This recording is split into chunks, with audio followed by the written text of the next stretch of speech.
기드온이라고 하는 이제 사사 이야기입니다. 이 미디안 족속으로부터 7년 동안 압제를 당하면서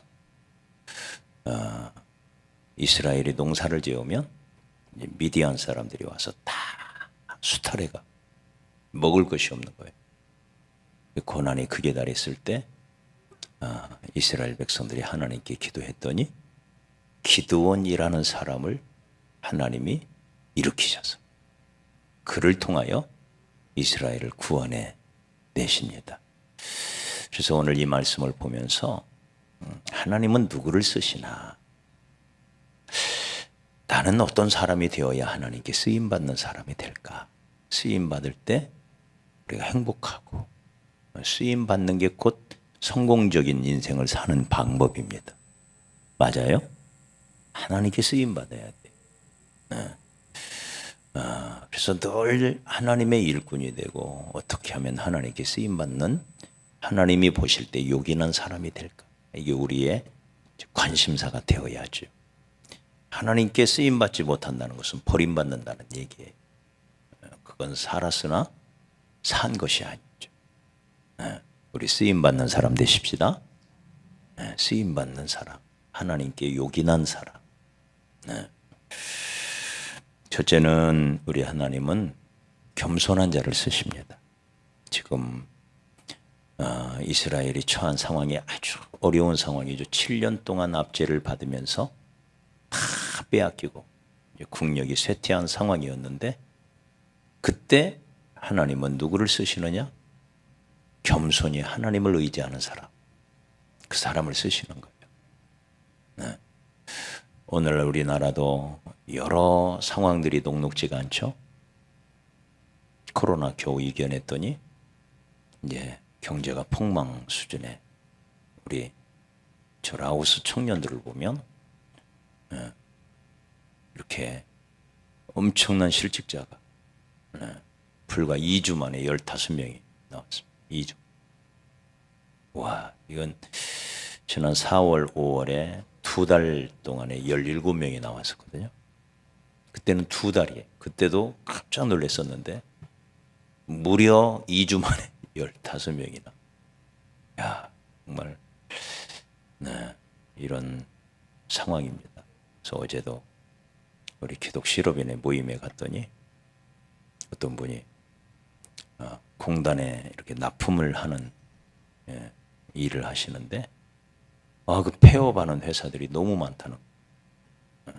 지금 우리나라 경제 상황이 아주 어렵습니다. 다른 나라들도 어렵냐? 아니에요. 미국이라든지 이웃나라 일본이라든지 중국이라든지 다 경제가요 지금 아주 잘 나가고 있습니다. 그래서 IMF에서도 경제 성장률을 막 높여잡아요, 다른 나라들. 근데 우리나라만 낮춰잡아. 우리나라 경기가 아주 휘청이고 있습니다. 그래서 우리가 이런 때 어떻게 해야 되나? 요즘 제가 이제 유튜브 강의 하나를 찾아가지고 듣고 있는 게 있는데, 유럽 그 종교개혁제 탐방을 하면서 유럽 교회가 몰락한 박물관으로 전락해버린 그 현장을 보면서 저에겐 정말 큰 충격이었고 당혹스러움, 이런 것들, 어떻게 이럴 수가 있다. 2000년 동안 기독교 역사, 유럽 하면 기독교인데 불과 30년 만에 이렇게 박물관으로 전락할 수가 있을까? 이걸 도대체 어떻게 해석해야 되나? 정말 난감한 주제로 저에게 다가왔습니다. 그런데 한국 교회가 유럽 교회를 그대로 따라가고 있다고 하잖아요. 그래서 한국 교회의 위기를 학자들은 어떻게 정의하고 바라보고 있는지 좀 관심을 좀 더 깊이 가져야 되겠다는 생각에서 이렇게 강의를 좀 듣고 있습니다. 정말 한국교회 진짜 이러다 곡소리 난 이단들은 날마다 기성을 부리고 이단들이 한국교회 다 지금 잡아먹을 듯이 한국교회의 신뢰도는 한없이 땅에 떨어지고 있고 제일 먼저 청소년들이 교회를 떠난대요. 유럽도 그랬대요. 청소년들이 떠나고 그 다음 어린이가 떠나고 우리나라도 보면 꼭 그래요. 그러고 나서 믿음 없는 어른들이 떠나가기 시작하고 그러면서 믿음 좋은 어른들은 다 천국에 가시고 이렇게 되는 거예요. 그래서 우리나라도 지금 그 전철을 밟아가고 있습니다. 그래서 어떻게 해야 되나? 하나님이 한국 교회를 복 주시기를 바라고 그러면서 미국의 사례를 자꾸 학자들이 이야기를 미국은 어떻게 이겨냈나? 우리나라가 선교사 파송 2대 강국이었잖아요. 지금 4위로 떨어졌어요. 지금 4번째가 됐어요. 미국은 복음주의가 그래도 잘 뿌리를 내리면서 이겨냈어요. 근데 우리나라는 당장의 신학교들이 무너지고 있습니다. 학생들이 신학교를 안 가려고 하는 거예요. 큰 신학교는 겨우겨우 채워가고 있는데 군수신학교는 아주 쑥대밭이 됐습니다. 막 100명씩 모이던 군수신학교들이 한 학년에 지금 10명도 안 모이고 우리 백석신학 부천에 있는데 그래도 백석교단의 신학교잖아요. 그런데도 불구하고 7학년제로 되어 있는 전교생이 40명밖에 7학년제로 되어 있어요. 7학년이 한꺼번에 모여서 공부를 해요. 이게 말이나 돼요 이게? 1학년부터 7학년까지 함께. 정말 심각한 상태에 놓여 있습니다. 하나님이 이런 시대에 누구를 쓰실 건가? 한 사람이 모든 걸 다 해낼 수는 없겠지만 또 우리 교회가 한번 해보자라고 참 큰 소리 칠 수는 없겠지만 하나님 전능하신 하나님을 바라보면서 우리가 할 수 있는 일, 작은 일이라도 할렐루야. 저는 그게 항상 중요하다고 생각해요. 우리가 할 수 있는 작은 그걸 우리는 하는 거예요. 네? 그러면 그게 우리의 할 몫이고 하나님의 은혜가 임하면 그것이 커질 수가 있다. 그래서 우리가 할 수 있는 일을 하자. 첫째는 겸손해야 됩니다. 하나님 앞에서 하나님은 겸손한 자를 쓰세요. 우리 6장 한번 가보죠. 왜 하나님이 기드온을 부르셨나? 12절을 봐봐요. 6장 12절. 자, 시작. 여호와의 사자가 기드온에게 나타나 이르되 큰 용사여 여호와께서 너와 함께 계시도다. 큰 용사 기드온을 하나님이 부르십니다. 그러자 15절 이 기드온의 대답을 한번 보십시오. 15절 시작. 그러나 기드온이 그에게 대답하되 오 주여 내가 무엇으로 이스라엘을 구원하리이까? 보소서 나의 집은 므낫세 중에 극히 약하고 나는 내 아버지 집에서 가장 작은 자입니다. 우리는 므낫세 지파 중에서도 가장 작은 집이고 그 집에서도 나는 가장 작은 자에 불과합니다. 내가 무슨 큰 자입니까? 네, 저는 작은 자에 불과합니다. 겸손히 자기를 낮추는 거예요. 네. 이때 되먹지 못한 사람은 하나님이 나를 알아보시네. 그래, 내가 해봐야지. 하면 모세가 되는 거예요. 모세가 40세에 그랬잖아요. 내가 해를 버리라. 그랬더니 하나님이 칵 하고는 광야로 보내버리잖아요. 40년 동안 훈련을 받은 마지막 모세의 모습이 뭐예요? 40년 후에 하나님이 다시 찾아와요. 모세야, 내가 너를 바로 왕에게 보내노니 가서 내 백성을 구원하라. 그러자 모세가 뭐라고 말해요? 주여, 보낼 만한 자를 보내십시오. 제가 뭘 하겠습니까? 네. 그 말을 듣고 하나님은 이놈이 이제 됐네 이러는. 우리 겸손해지십시다. 나를 낮추고 겸손하다는 것은 사람 앞에서 나를 낮추는 것일 뿐만 아니라 하나님 앞에서. 그래서 겸손의 표현이 기도로 나타나는 거예요. 하나님, 나는 무능한 자입니다. 나는 연약한 자입니다. 내가 뭘 할 수 있겠습니까? 하나님이 은혜를 주셔야 되겠습니다. 하나님의 은혜 아니면 내가 살아갈 힘이 없습니다. 일어설 힘조차 없는 연약하고 부족한 존재입니다. 그의 기도로 나타나는 거예요. 그래서 겸손함이. 그래서 하나님 앞에 엎드려 매달려 간구하고, 하나님 저를 도와주세요. 하나님이 아니면 저는 살 수가 없습니다. 이렇게 매달려 간구하고 또 간구. 네. 골프는 고개를 쳐들면 진다고 하잖아요. 네. 고개 쳐들은 순간 엉뚱한 데로 날아가요. 엉뚱한 데 날아가는 걸 뭐라 그래요? 삑사리라고 그래요? 삑사리가 나는 거예요. 뭐라 그래요? 골프 용어로? 안 쳐봐서 몰라요? 고개를 쳐드는 순간 골프공이 엉뚱한 데로 날아가는 거예요. 네. 여러분, 항상 겸손하게 하나님 바라보고, 하나님 저는 아무것도 아닙니다. 하나님이 쓰셔야 됩니다. 하나님 은혜를 주셔야 됩니다. 하나님은 은혜 아니면 내가 살 수가 없습니다. 네, 저는 작은 자입니다.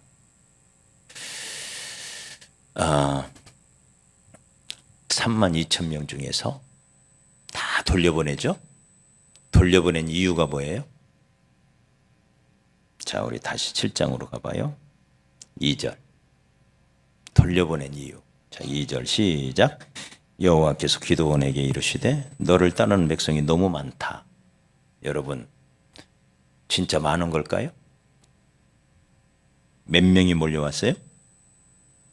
32,000명이 몰려왔어요.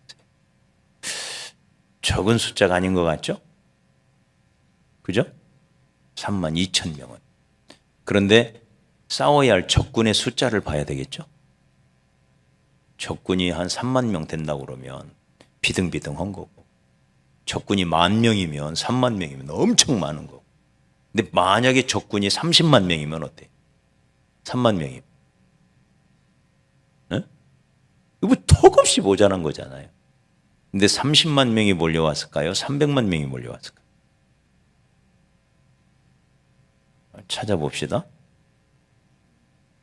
어디에 나와요? 네, 우리 12절. 12절. 자, 시작.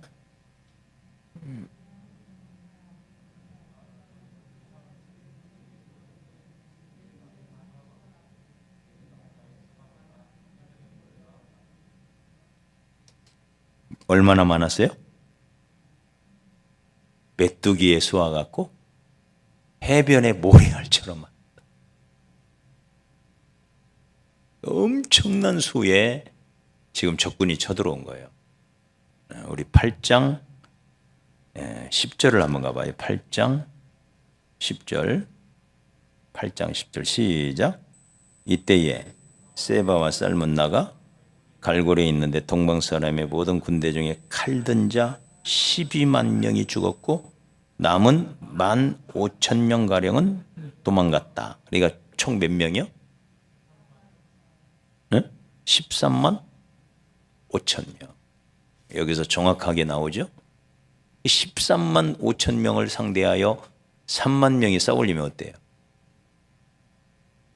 이 형편없이 모자란 숫자잖아요. 네? 자, 그런데 하나님이 너무 많대. 3만 2천 명도 너무 많대. 그래서 돌려보내요. 그 돌려보내는 이유를 가리켜 이렇게 말합니다. 자, 백성이 너무 많은즉, 다시 2절로 넘어와요. 2절, 백성이 너무 많은즉, 그 다음 시작. 내가 그들의 손에 미디안 사람을 넘겨주지 아니하리라. 너무 많아서, 지금 3만 2천 명이 너무 많아서 안 넘겨준대요. 이상하죠? 자, 그 이유, 그 다음 시작. 이는 이스라엘이 나를 거슬러 스스로 자랑하기를 내 손이 나를 구원하였다. 3만 2천 명이 13만 5천 명을 물리치고 나면 3만 2천 명이 와서 우리가 말이야 하면서 막 진짜 네? 그 무용담을 늘어놓으면서 네? 우리가 정말 열심히 싸웠지. 아, 그랬더니 그 미디안 놈들 그냥 주랭랑을 치고 도망가는데 진짜 신났지. 이렇게 말하지 않고 3만 명 대 12만 4배예요. 4배. 4대 1에 싸우고. 네. 그러니까 3만 명으로 이들을 물리치고 나면 이 3만 명이라는 숫자가 네? 꽤 있어 보이잖아요. 그래도 우리가 했다는 거예요. 그런데 3만 명이 아니라 300명 가지고 물리치면 어때? 다 야, 아직 몸집이 너무 크다 이거예요. 그래서 쪽 빼놓는 거예요. 네. 우리 자매님들도 이렇게 쪽 빠지면 좋겠죠? 네? 뼈만 빼고, 그죠? 싹 빼면 좋겠죠? 네. 그 300명 딱 남으니까 이 300명은 뭐라고 말할까요? 300명이 13만 5천 명을 물리치고 난 다음에 뭐라고 말할까요? 네? 자, 3만 2천 명이 물리치고 나면 스스로 자랑하기를 내 손이 나를 구원하였다. 이렇게 말할 것 같다. 네. 이 말 못하도록 300명으로 구원하면 어떻게 말할 것 같아요, 이 사람들이? 야, 우리가 한 것은 아무것도 없어. 주님이 하셨어. 영광 주님만 받으셔야 돼. 이렇게 말하지 않겠어요? 그렇게 하기 위하여 다 뺐다는 거예요. 네. 그래서 하나님은요, 철저히 겸손한 자를 쓰시는 게 바로 요 원리예요. 조금이라도 마음이 높은 자를 쓰시면 지가 한 줄로 알아요. 자기 힘으로, 자기 노력으로, 자기가 잠 안 자고 일해서, 남들보다 지가 똑똑해서, 응? 남들보다 자기가 수완이 좋아서, 그러면서 사람들을 무시해요. 아이, 저 바보 같은 녀석들. 이 일은 저렇게 하는 게 아닌데 저거 참 멍청이들 이런단 말이에요. 자기가 한 줄로 아는. 응? 그래서 여러분, 이게 하나님의 쓰시는 원리예요. 철저히 겸손하게 자기를 낮추고, 그래서 기도하기 전에 하나님이 안 주시는 이유가 그거예요. 주면, 기도하기 전에 주면 뭐라고 생각하겠어요? 하나님이 주셨다고 할 거예요? 자기가 재수 좋아서, 자기가 운이 좋아서, 자기 능력을 얻었다고 할 거예요? 후자잖아요. 네? 그러니 기도하기 전에는 안 줘. 기도를 해도 정말 기도가 아구에 찰 때까지, 다시 말해 하나님이 보실 때에 이만하면 됐다. 얘 이제 주면 아, 내가 줬다고 하겠구나. 네? 할렐루야. 이 원리 깨달으셨나요? 이때 주면 아, 이제 얘가 아, 내가 줬다라고 말하겠구나 싶을 때까지 하나님이 기다리시는 거예요. 기도가 찬다는 게 그거예요. 네. 그렇지 않으면 자기 잘나서 자기 노력으로 네? 영광을 하나님께 돌리지 않고 자기 의시되고 우쭐대고 큰 소리 치고 귀 힘들어가고 목에 힘들어가고 사람 무시하고 10중 8구 그렇게 됩니다. 인간. 아니 100이면 100 다 그렇게 됩니다. 그래서 하나님이 철저히 힘을 빼는 거예요. 홀쭉하게 빼는 거예요. 그래서 여러분, 우리 하나님은 겸손한 자를 쓰십니다. 겸손한 자에게는 은혜를 더하신다. 하나님의 등하신 손 아래서 겸손하라. 때가 되면 너희를 높이시리. 그 때가 언제냐? 어떤 경우에도 하나님께만 영광을 돌릴 수 있는 준비가 갖추어진 상황. 그게 때. 그 전에 주면 자기가 잠 안 자고 열심히 노력하고 허리띠 바짝 돌려매고 쓸 거 안 쓰고 내가 그렇게 했더니 그러면서 자기 힘으로 자기 능력으로 된 줄로 착각한단 말이에요. 우리 그런 일 없기를 바랍니다. 할렐루야. 그래서 겸손한 자, 철저히 겸손한 자를 우리 하나님이 쓰시는 이 원리를 기억해야 하겠습니다. 두 번째는 우리 3절을 보죠. 3절, 7장 3절, 3절의 원리. 자, 시작. 이제 너는 백성의 귀에 외쳐 이르기를 누구든지 두려워 떠는 자는 길르앗 산을 떠나 돌아가라 하라 하시니 이에 돌아간 백성이 22,000명이에요.